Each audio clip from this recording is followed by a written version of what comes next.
Hello students, myself NP Shatranj, lecturer from Government Higher Secondary School, Bhaisma. राजनीति विज्ञान विषय से आर्टिकल है विधि एवं विधि के प्रकार, जिसके लिए टेबल ऑफ कंटेंट्स है विधि का अभिप्राय, दूसरा विधि या कानून का प्रकार, तीसरा निष्कर्ष।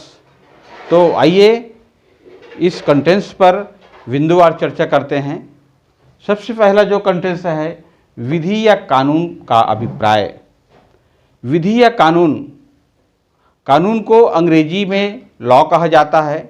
यह शब्द एक ट्यूटोनिक शब्द लैक से बना है, जिसका अर्थ है सुनिश्चित, स्थिर या अटल। अतः विधि या कानून का अभिप्राय एक ऐसे जो सिद्धांत से है जो निश्चित व स्थिर है। राजनीति विज्ञान में उन नियमों को ही कानून का नाम दिया जाता है जो सरकार द्वारा निर्मित और लागू किए जाते हैं, और उनका उल्लंघन करने वालों को सरकार दंड देती है। तो इस तरह कानून की अभिप्राय होती है। दूसरा देखते हैं विधि या कानून का प्रकार, जिसके लिए एक ब्लॉक डायग्राम है कि हमारे राजनीति विज्ञान में, पॉलिटिकल साइंस में 10 प्रकार के कानून का उल्लेख है, जिसे हम क्रम से या बिंदुवार चर्चा करते हैं। सबसे पहला कानून है व्यक्तिगत कानून या प्राइवेट लॉ।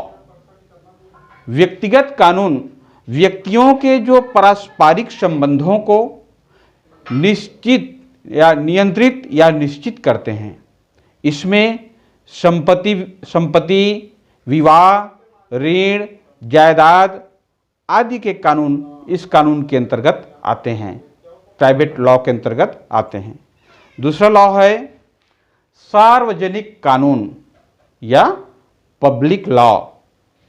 सार्वजनिक विधि द्वारा या सार्वजनिक कानून द्वारा व्यक्ति का राज्य या सरकार के साथ संबंध निश्चित करता है। ये विधि राज्य के सभी जो नागरिकों पर समान रूप से लागू होते हैं। इनमें सार्वजनिक हित निहित होता है।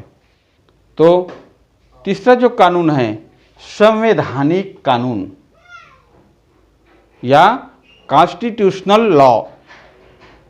इस लॉ या इस विधि या कानून के द्वारा सरकार के स्वरूप को निर्धारित किया जाता है। साथ ही सरकार के तीनों अंगों, सरकार के 3 अंग माने व्यवस्थापिका, कार्यपालिका और न्यायपालिका के पारस्परिक संबंधों एवं शक्तियों को एक निश्चित किया जाता है। नागरिकों के अधिकारों एवं कर्तव्यों की व्याख्या इन्हीं कानूनों के अंतर्गत होती है। संवैधानिक कानून में संशोधन करने के लिए एक विशेष प्रकार की प्रक्रिया को अपनाना पड़ता है। ये कानून लिखित, अलिखित दोनों प्रकार के हो सकते हैं। इसी तरह चौथा जो कानून है सामान्य कानून या ऑर्डिनरी लॉ। ऑर्डिनरी लॉ या सामान्य कानून से तात्पर्य होती है नागरिकों के दैनिक जीवन एवं आचरण को निर्धारित करने वाले कानून सामान्य कानून होते हैं। ये व्यवस्थापिका द्वारा बनाए जाते हैं। 5वीं कानून होती है प्रशासकीय कानून या एडमिनिस्ट्रेटिव लॉ। किसी किसी देश में साधारण नागरिकों से पृथक शासकीय कर्मचारियों के लिए अलग कानून होते हैं। जैसे कि उदाहरण के लिए हम देख सकते हैं फ्रांस में शासकीय कर्मचारियों के लिए अलग कानून और अलग न्यायालय होते हैं, जिसे प्रशासकीय न्यायालय कहते हैं। ये न्यायालय जिन कानूनों को लागू करते हैं उन्हें ही प्रशासकीय कानून कहा जाता है। इसी तरह जो 6वां जो कानून होती है राष्ट्रीय कानून। 6वां नंबर का राष्ट्रीय कानून या नेशनल लॉ।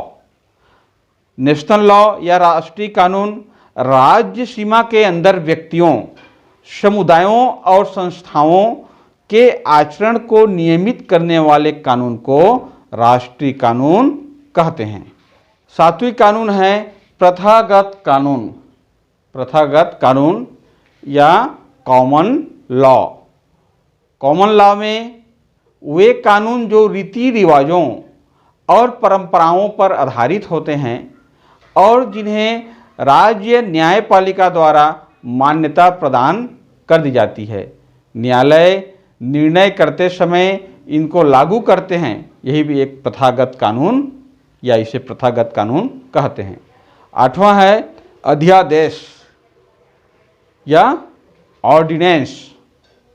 ऑर्डिनेंस से तात्पर्य होती है या अध्यादेश से तात्पर्य होती है जब व्यवस्थापिका का अधिवेशन न चल रहा हो, तब किसी विशेष परिस्थिति में या विशेष उद्देश्य के पूर्ति के लिए राष्ट्रपति या राज्याध्यक्ष के द्वारा एक निश्चित अवधि के लिए जो आदेश प्रसारित किए जाते हैं उन्हें अध्यादेश कहते हैं। व्यवस्थापिका सत्र शुरू होने के 6 सप्ताह के अंदर जारी किए गए अध्यादेश को व्यवस्थापिका के द्वारा स्वीकृत करा लिया जाना चाहिए, अन्यथा वह अध्यादेश एक निश्चित अवधि के पश्चात समाप्त माना जाता है। इसी तरह अगला जो कानून है 9वां कानून है वाद जनित कानून या केस लॉ, जिससे तात्पर्य होता है उच्चतम न्यायालय और उच्च न्यायालय की न्यायाधीशों के द्वारा विभिन्न मुकदमों की सुनवाई कर जो निर्णय दिए जाते हैं, वकील इन्हीं निर्णयों को उसी प्रकार के जो अन्य मुकदमों की जो पैरवी करते समय न्यायाधीशों के समक्ष प्रस्तुत करते हैं ताकि उनके पक्ष में निर्णय हो सके। न्यायाधीश इन निर्णयों या नाजीरों को कानून के रूप में मान्यता देते हैं और इन्हें कानून या विधि के समान ही लागू करते हैं। इसी तरह 10वां जो कानून है अंतर्राष्ट्रीय कानून, इंटरनेशनल लॉ, विश्व के स्वतंत्र राष्ट्रों के आपसी संबंधों को नियंत्रित और नियमित करने वाले कानूनों या विधियों को अंतर्राष्ट्रीय कानून कहते हैं।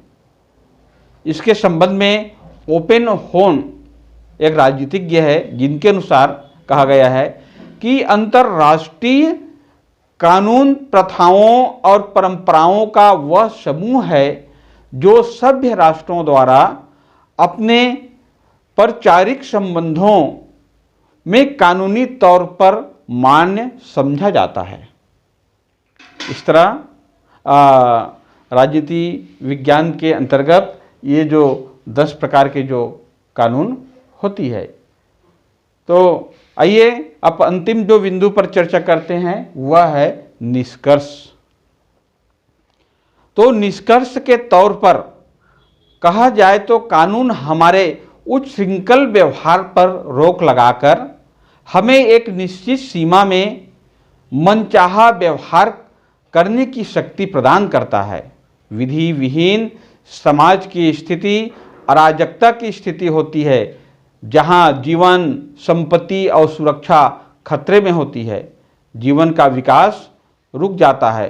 अतः सुव्यवस्थित एवं सुरक्षित जीवन के लिए कानून या विधि अति आवश्यक है। Thank you.